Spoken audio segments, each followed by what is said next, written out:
አድርገን ነው ሁሉ ጊዜ ይወራል። ዲሞክራሲ ለማህበረሰቡ ያለ መንፈቅ ያለ ታናሽ ያለ ታላቅ እኩል ይድረስ ይባላል።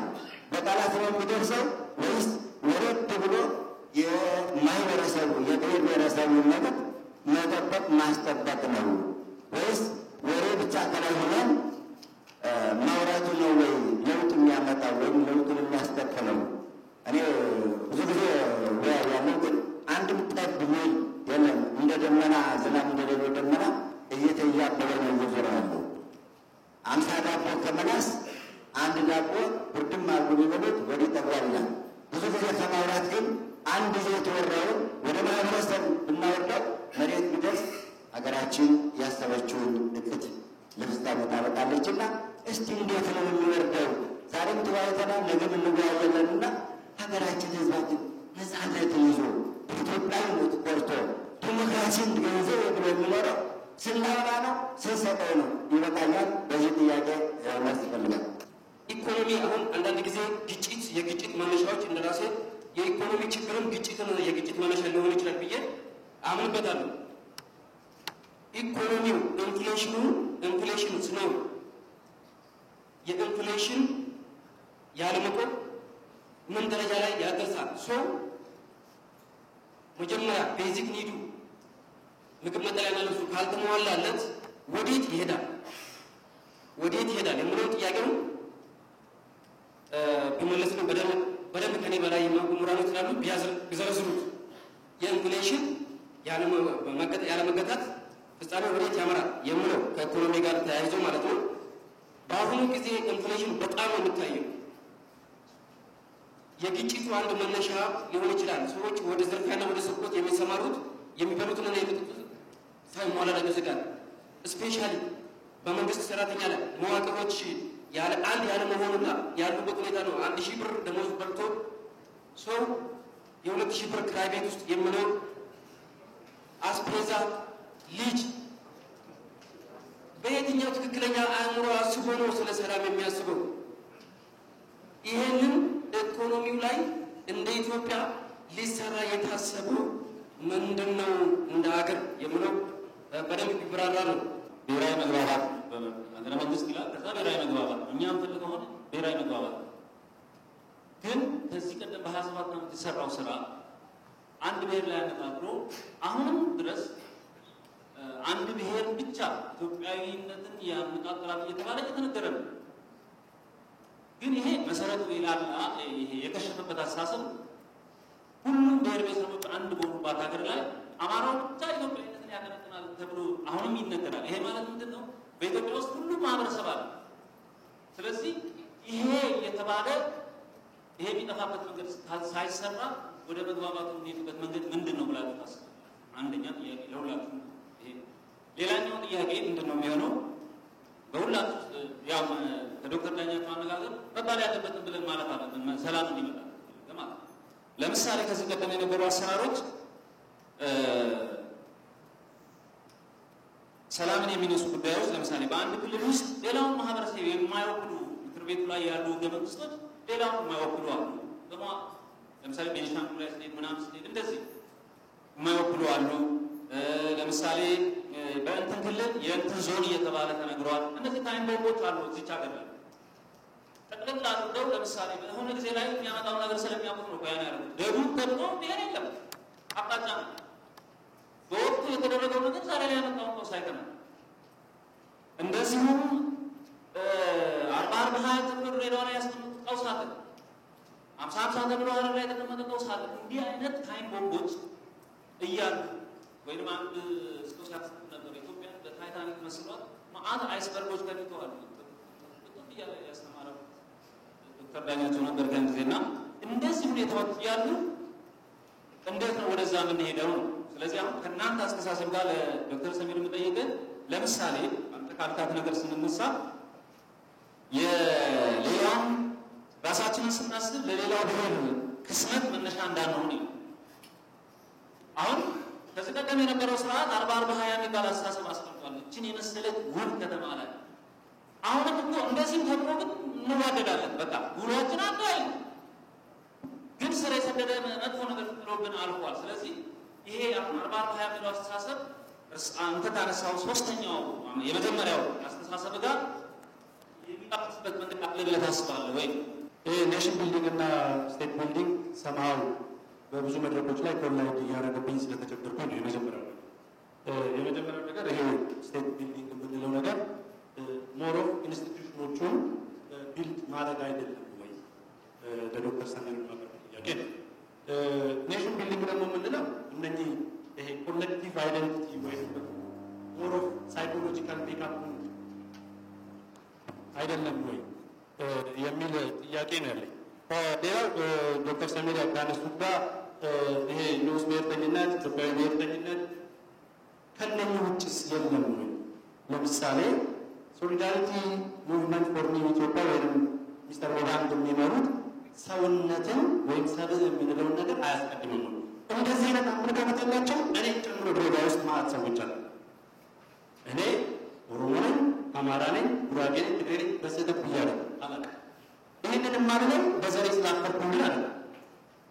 ግን እኔ ከማንም በላይ አም ሂውመን ሬስ ወይንም ሰው ነኝ ብዬ ነው። ስለዚህ እነኝንስ አሁን ያለችው ኢትዮጵያ እነኝን የማቀፍ እንትን እሳቤ ውስጥ ስላላየ ወይና አለ ወይ? ሌላው ዶክተር ኮንቴ ካነሱት ጋር እንግዲህ እርስዎ ድሬዳዋ ልጅ ነዎት፣ እኔም የድሬዳዋ ልጅ ነኝ። እርስዎ ሲሄዱ የነበረችው ድሬዳዋ የፍቅር ከተማ አሁን አለች ወይ? በእርስዎ ውስጥ አይተዋታል? ከዘመድ አዝማዶች ውስጥ ሰምተዋል? ጥያቄ እና ሌላው ይህንን የምልበት አዘ ማን ኦፍ ኤክስፔሪየንስ እና ኤክስፐርቲዝ እርስዎም አሁን ባለችው ድሬዳዋ የፈለገ ዓለምን ዞሮ ብዙ ኤክስፐርቲዝ ይዘው ቢመጡ ድሬዳዋ ላይ እርስዎ ከንቲባ አይሆኑም፣ ምክትል ከንቲባ አይሆኑም። ይሄ ነው ያለው አሁን አሴምብል ላይ ነው። ስለዚህ ይሄ አለ ወይ?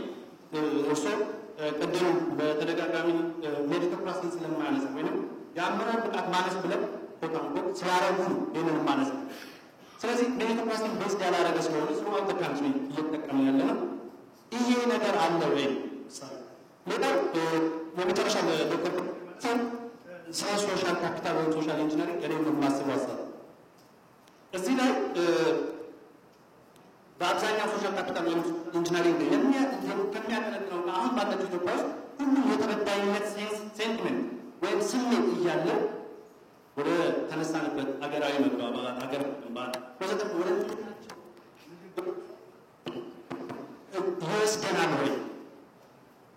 አሁን ይሄንን የምጠይቀው ምክንያቱም ለሶሻል ኢንጂነር ሆነ ለሶሻል መጀመሪያ ሰው እንደ ሰውነቱ ማሰብ መቻል ሲችል ያንን ወደ ቃልን ወደ ተግባር መፈጸም ሲችል ነውና እነዚህ ነገሮች አሉ ወይ? በእኔ አስተሳሰብ ማንነቶች በባህል በጂኦግራፊ ወይም በታሪክ ተደግፈው ቀስ በቀስ እየተገነቡ ከተገነቡ በኋላ ደግሞ መሳሪያ የሚሆኑ ነገሮች ናቸው። ይሄ መሳሪያ ምን ለማግኘት ነው የተገነባው ነው? ምን ለምንድን ነው? በተለይ ማንነት ፖለቲካዊ ሲሆን ባህላዊ ሲሆን የሳይኮሎጂካል ነገር ነው። የባህል ቋንቋ ችግር የለውም። ግን ፖለቲካዊ ሲሆን መሳሪያዊ ሲሆን በዚህ መሳሪያ ምን ሊገኝ ነው የሚለው ነገር ኢትዮጵያ ውስጥ በግልጽ ሊገባን ይገባል ማለት ነው። ምን ለማምጣት ነው በማንነት ተደራጅተን የፖለቲካ መሳሪያ የምናደርገው ለምንድን ነው የሚለው እኔ ትልቁ ችግር ኢትዮጵያ ውስጥ ወገናዊ ያልሆነ ያልወገነ መንግስት ምስረታ ታርጌት አድርገን መስራት አለ።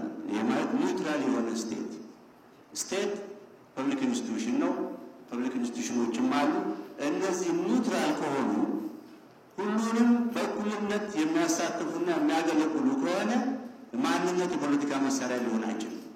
ማንነት ባህላዊ ብቻ ይሆናል እና ትልቁ ችግር መንግስት ወገናዊ ያልሆነ ማንንም የማይመስል ሁሉንም በእኩልነት የሚያገለግል ታርጌቱ እሱ ከሆነ የተቃዋሚውን ጉዳይ ድህነት ሁለት ድሀ አጠገብ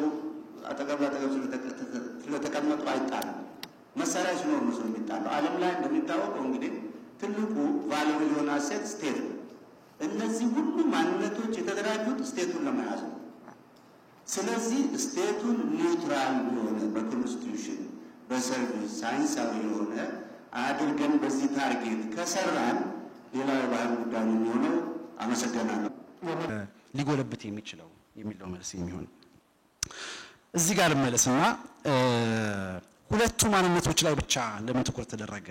ንዑስ ብሔርተኝነትና ኢትዮጵያዊ ብሔርተኝነት ወይ ርዕሱ እሱ ስለሆነ ነው። የርዕሳችን ዛሬ ሀገረ መንግስት ግንባታና ብሔረ መንግስት ብሔረ ግንባታ ላይ ነው። ግን ኢትዮጵያ ውስጥ ያሉ ጥያቄዎች ሁለቱ ብቻ አይደሉም። እዚህ ሙሉ ለሙሉ እንስማማለን። በእኔ አመለካከት ሌላ መድረክ ላይ የሚያቀርቡት ነገር ኢትዮጵያ ውስጥ መሰረታዊ 3 ጥያቄዎች አሉ በአሁኑ ጊዜ ብዬ አምናለሁ። አንድ የግለሰብ ነፃነት ሂውመን ራይት ኢንዲቪጁዋል ራይት የሚለው ጉዳይ መሰረታዊ ጥያቄ ነው መፈታት ያለበት። ሁለተኛ የቡድን መብት በተለያየ መንገድ ልንገልጸው እንችላለን። ኤትኒክ ናሽናሊዝም ሊሆን ይችላል፣ ንዑስ ብሔርተኝነት ሊሆን ይችላል። ዞሮ ግን የቡድን መብት የሚለው ጉዳይ በጣም አንገብጋቢ ጉዳይ ነው። የቡድን መብት ሲባል አንዳንድ ጊዜ ገኖ ስለወጣ ስለሱ እናወራለን እንጂ ቡድን በብሔር ብቻ የሚደራጅም አይደለም።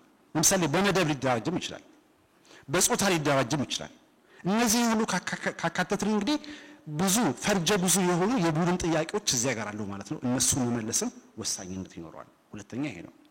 ሶስተኛ ከዚህ ሁሉ አልፎ ደግሞ በጋራ ሊያኖረን የሚችል አይደለም ሊያስተሳስረን የሚችል ሊገንደን የሚችል ማንነት እሴት ማንንም አይነት ስያሜ ልንሰጠው እንችላለን። እሱም ደግሞ አንገብጋቢ ጥያቄ ነው። አንዱ ወደ ሌላኛ ኦቶማቲካሊ አያመራም። አሁን እዚህ ጋር ጥንቃቄ የሚያስፈልገው እዚህ ጉዳይ ላይ ነው። የግለሰብ ነፃነት ስለተከበረ ኦቶማቲካሊ የብሔራዊ መግባባት አያመጣም። የቡድን መብት ስለተከበረ ኦቶማቲካሊ ወጥ የሆነ ኢትዮጵያዊ ማንነት ሊፈጠር ይችላል ማለት አይችልም። የኢትዮጵያ ብሔረተኝነት ላይ ስለሰራን ኦቶማቲካሊ የግለሰብ መብት ይከበራል ማለት አይደለም። መጨረሻ ላይ ደግሞ የኢትዮጵያዊ ማንነት ላይ ስንለፋ የቡድን መብት ኦቶማቲካሊ ይከበራል ማለትም አይደለም። አቅራኒው ማለት ነው። ሲምፕሊስቲክ በሆነ መልከታ ስናየው ወደ ተሳሳተ መፍትሄ አቅጣጫ እንሄዳለን። ሶስቱንም የሚገባቸውን ትኩረት ሰጠን መወያየት፣ መደራደር፣ የዓለም አቀፍ ተሞክሮችን ማየትም ያስፈልጋል ብዬ አምናለሁ። ሌላ የተነሳው ጥያቄ የንዑስ ብሔርተኝነት የተነሳባቸው በርካታ ምክንያቶች አሉ እና ለምሳሌ የቅኝ ግዛት ጉዳይ፣ የማርክሲስት ሌኒን አስተሳሰብ እያልኩኝ የዘረዘርኳቸው ጉዳዮች አሉ። ከዛ በተጨማሪ ወንድሜ ይዘጋ የጠቀሱት የብሔረ ግንባታ የሚባለው ጉዳይ እንደሰማው በደንብ አይሰማኝም ነበረ። በትክክል ካገኘሁት ጥያቄውን ጉዳዩ የብሔረ ግንባታ ጉዳይ ብቻ አልነበረም። በታሪካችን እጅግ ብዝበዛ የተሞላበት ኤክስፕሎይቴቲቭ የሆነ ግንኙነትም ነበረ በሴንተሩና በፔሪፌሪው መካከልና እሱም ራሱ ለንዑስ ብሔርተኝነት ማደግ የራሱን ሚና አበርክቶ ሊሆን ይችላል የሚል ጉዳይ አለ። እዚህ ጋር እንግዲህ አናሊሲስ ትንታኔ መስጠት ጥንቃቄ ያስፈልገዋል። ጥያቄው እዚህ ጋር ምንድነው? አምባገነናዊ ስርዓት ወይም በዝባዥ የሆነ ኤክስፕሎይቴቲቭ የሆነ ስርዓት አለ፣ ትክክል ነው ነበረ። ለምን ተቃውሞ በንዑስ ብሔርተኝነት መጣ የሚለውን ጥያቄ ደግሞ አብረን መጠየቅ አለብን። ለምሳሌ ለምን የዲሞክራሲ አጸፋዊ ንቅናቄ ብቻ አልተነሳም ኢትዮጵያ ውስጥ? ለምን በመደብ ላይ የተመሰረተ ንቅናቄ ብቻ ሆኖ አልቀጠለም? ለምን ጾታዊ የሆነ ንቅናቄ ተስፋፍቶ ለምን አልተንሰራፋም ኢትዮጵያ ውስጥ? ለምንድን ነው ንዑስ ብሔርተኝነትን መልክ ይዞ በዋነኝነት የተነሳው? እዚህ ጋር ነው ትልቁ አጀንዳ ያለው በእኔ አመለካከት። ስለዚህ ኤክስፕሎይቴሽኑ በዛው ትክክል ነው ነበረ፣ ተንሰራፍቶ ነበረ። አምባገነን ስርዓት ተንሰራፍቶ ነበረ። እሱ ተቃውሞ ሊያስነሳ ይችል ነበር፣ ትክክል ነው። ለምን ንዑስ ብሔርተኝነት? ንዑስ ብሔርተኝነት ሰብ ናሽናሊዝም ለምን ተነሳ ለሚለው ጥያቄ ሌሎች ተጨማሪ ፋክተሮችን ወደ መፈለግ መሄድ አለብን ብዬ አምናለሁ። የዛን ጊዜ ነው የማርክስ ሌኒን አስተሳሰብ የሚመጣው። የዛን ጊዜ ነው የዲኮሎናይዜሽን የጸረ ቅኝ ግዛት እንቅስቃሴዎች በዓለም አቀፍ ደረጃና በኢትዮጵያ በአፍሪካ የሚመጡት። የዛን ጊዜ ነው የጣሊያን ኮሎኒያሊዝም የሚመጣው ማለት ነው። ስለ ጣሊያን ኮሎኒያሊዝም ሳወራ ስፔሲፊካሊ ስለ ኤርትራ ያወራሁት እንጂ ስለ ሌሎቹ አይደለም። በነገራችን ላይ ሌሎቹ ላይ የተለያዩ ራሳቸው ኮንቴክስቹዋል የሆኑ ምክንያቶች ይኖራቸዋል። ቅድም ካልኳቸው ጋር በአብዛኛው የሚገናኙ ተጨማሪ ፋክተሮች ይኖራሉ ብዬ አስባለሁ። ስለዚህ ትንታኔው ላይ በጥንቃቄ መጠየቅ ያለብን ጉዳይ አለ ብዬ አስባለሁ። መጨረሻ ላይ እዚህ ጋር አጠቃልላለሁ። ስለ ውይይት የተነሳ ጉዳይ ላይ አጭር ነገር መጨመር የምፈልገው ነገር አለ። በእኔ አመለካከት the way forward የሚያዋጣው ለእኛ ኢትዮጵያውያን ከነ ልዩነታችን ብዙሃነታችን ጋር ጥያቄዎችን ዲሴኪሪታይዝ ማድረግ ነው። ከሴኪሪቲ አውድ ማውጣት፣ የሚያገዳድል የሚያፋጅ ጉዳይ አለማድረግ፣ በአንጻሩ ፖለቲሳይዝድ ማድረግ ጥሩ ነው።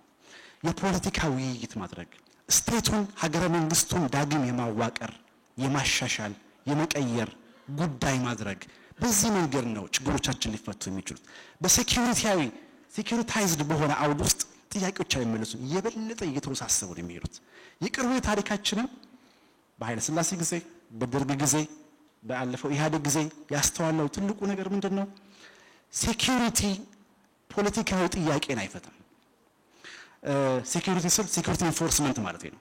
በኃይል በጡንቻ የፖለቲካ ጥያቄዎች የበለጠ እየተወሳሰቡ ትንግርት ይሆናሉ፣ ፐዝል ይሆናሉ። ባለፈው መድረክ ላይ እንዳወራሁት በአሁኑ ሰዓት ከብሔር ጥያቄ ወደ ብሔር ትንግርት ተሸጋግረናል ያልኩት። በአሁኑ ሰዓት ኢትዮጵያ ውስጥ ያለው ጥያቄ የብሔር ጥያቄ ሆኖም በዛ በቀላል መንገድም አይደለም ማየው፣ ፐዝል ነው። ልጆቻችንን ይሄ ጂግሶ ፐዝል የሚባል አለ፣ እንዴት ይሰካካል እያሉ ውጭ ሀገር እናስተምራቸው ነበረ። ልክ እንደዛ ነው የሆነው። እንዴት ተሰካክቶ አንድ ወጥ የሆነ ሀገር በመሰረት ይቻላል የሚለው በአሁኑ ሰዓት ትልቅ ትንግርት ሆኖብናል። አንደኛው ይሄን ያስከተለው ነገር በጡንቻና በተማከለ በተዋረዳዊ አስተዳደር ችግሮችን ለመፍታት የሚደረግ ሙከራ ነው። ከዚህ ወጣን ወደ ድርድር ውይይት፣ ግን ሩል ኦፍ ሎው የህግ የበላይነት በሰፈነበት አውድ ውስጥ ማድረግ ያስፈልጋል። አመሰግናለሁ። ወንድሜ ያነሳው ነገር አለ። ኢንፍሌሽንን በተመለከተ ወይም የዋጋ ንረትን በተመለከተ መሰረታዊ ፍላጎት ካልተሟላ እንዴት ነው አሁን ስለሚወራው ስለ አንድነትና ስለ ፍቅር ተግባራዊ የሚሆነው ነገር አለ እና ትልቁ ችግር እኔን የሚመስለኝ የዋጋ ንረት አዲስ የአመራረት ዘይቤ አላደረግንም። የሚሽከረከረው ዘ ሴም ፕሮዳክት ነው። ለምሳሌ የጤፍን ዋጋ ብንወስድ ጤፍ እስካሁን ድረስ የሚመረተው በበሬ በሞፈር በቀንፈር ተደርጎ ከዛ በኋላ ከጎጃም ወደዚህ ሲመጣ በየቦታው ዋጋው እየጨመረ ይሄዳል። ስለዚህ የማምረት አቅማችንን በማሳደግ ኢንፍሌሽንን መቀነስ እንችላለን። ሌላው ወንድሜ አንተ የምትወዳትና የምታፈቅራት ድሬዳዋ አለች ወይ ብሎ ለጠየቀኝ ጥያቄ እዛው ከፊት ያለው ሰው መልስ መልሷል። ያ ህልም ነበረ፣ በፊት ነበር፣ አሁን የለችም ማለት። እኔ ግን ስቲል ያንን ህልም መተው አልፈልግም። ለምንድነው? በኔ ሙያ በዓለም አቀፍ ጤናና ኤፒዲሚዮሎጂ ሄርድ ኢሚዩኒቲ የሚባል ነገር አለ። በመንጋ መከላከል የሚቻሉ ነገሮች አሉ። ለምሳሌ ክትባት፣ የፖሊዮ ክትባት ስንወስድ ሁሉም ሰው ይከተባል ማለት አይደለም። ግን የተወሰነው በ160 ወይም በ170% ከተከተበ የበሽታው የመተላለፍ አቅሙ ይገደባል። ድሬዳዋም እንደዛ አይነት አቅም አላት ብዬ ነው እኔ የኔ መንደርደሪያ የማደርገው። ምክንያቱም አለ ያንን አሁን የሚነሱትን ችግሮች ለመከላከል የሚያስችል አቅምና ካፒታል አለን። እንደገና መቆስቆስ ነው። በዱዓም በለው በቅሚያም በለው በምንም በለው ያንን እንደገና ከሄድንበት ይመስለኛል ይቻላል። እና አትቀበሉ ይሄ የመፈረካከስ እኔ አይዲያል ፒክቸር አለኝ። ስለዚህ የድሬዳዋ ነገር እኔ ብዙ አያሳስበኝ። ዋናው መወያየትና ዲስከስ ማድረግ ነው። እንዳሉት ደግሞ ያሉትን ችግሮች ሲቪላይዝ በሆነ መንገድ መፍታት ይቻላል እና ወንድሜ ደግሞ ሽማግሌው ዋንኮ ሰላም ይናብት ያለው እስካሁን ለምን ቆየ ድሬዳዋ ያለኝ በ32 ዓመቴ ዛሬ የመጣሁት ወድጄ አይደለም። ከሪፎርም በፊት የነበረው መንግስት እቃወም ስለነበረ መግባት አልቻልኩም ነበር። ኔክስት ታይም ስመጣ ግን አንተ ቤት ነው ማድረው ቃል ገባለሁ። ምክንያቱም እንዳልከው አውቃለሁ ችግር እንዳለ በሁለት ማህበረሰቦች መካከል በወንድም በአፋርና በኢሳ ያለውን ችግር አውቃለሁ። ያም ደግሞ ሌላ ዓላማ ያላቸው ኃይሎች ከበስተጀርባ እንዳሉ እናውቃለን እና ለዛም አብረን መፍትሄ ማግኘት እንችላለን። እመጣለሁ፣ ቃል ገባለሁ። ለዛ ወድማስንታ ኤልያስ ከጅጅጋ ህዝብ ትሸታለህ ስላለኝ እኔ በጣም ተስማምቶኛል። ዛሬ ወደ ቤት ስትሄዱ ዱዓ አድርጉልኝ ያ ሽታ እንዳይቀየር። እንግዲህ አሁን ማለት የምችለው ይሄ የፖለቲካ ትርክታችን አንዳንዴ ጆኮ ይመታል። ምሳሌዎቻችን እንኳን ግራ ያጋባሉ። ስንፈልግ ሰው ለሰው መድኃኒቱ ነው እንላለን። ሳይስማማን ሲቀር ደግሞ ያልጠረጠረ ተመነጠረ፣ ሰውን ማመን ቀብሮ፣ እንደዛ አይነት ኔጌቲቭ የሆኑ ትርክቶች ስላሉ እነዛን በሂደት ማስተካከል ያስፈልጋል ይመስለኛል። እንግዲህ ጊዜው ስላለቀ በአጠቃላይ እኔ ድሬዳዋ ላይ ከፍተኛ ልጆቼ ሲጠይቁኝ የት ነው ማርጀት የምትፈልገው ሲሉኝ ድሬዳዋ ነው እላቸዋለሁ። እኔም ራሴ ያንን ድሬዳዋን ለየት አድርጌ በጣም ሮማንቲሳይዝ አድርጌ የማያት ዝም ብዬ አይደለም። እኛ የት ሀገር ጎሳ ነህ ተባብለን አናውቅም በኔ ጊዜ። ያ ማለት ከ32 ዓመት በፊት ነው። ሶማሌውም ሀረሪውም ኦሮሞውም አብረን ነበር እንትን የምንለው እና ያ ደግሞ ይቻላል እንዴ ያኮ ያንን የፈጠረው ሰው ነው፣ አሁንም ያለው ሰው ነው። ስለዚህ ይቻላል በሚለው ላጠናቅቅ። አመሰግናለሁ።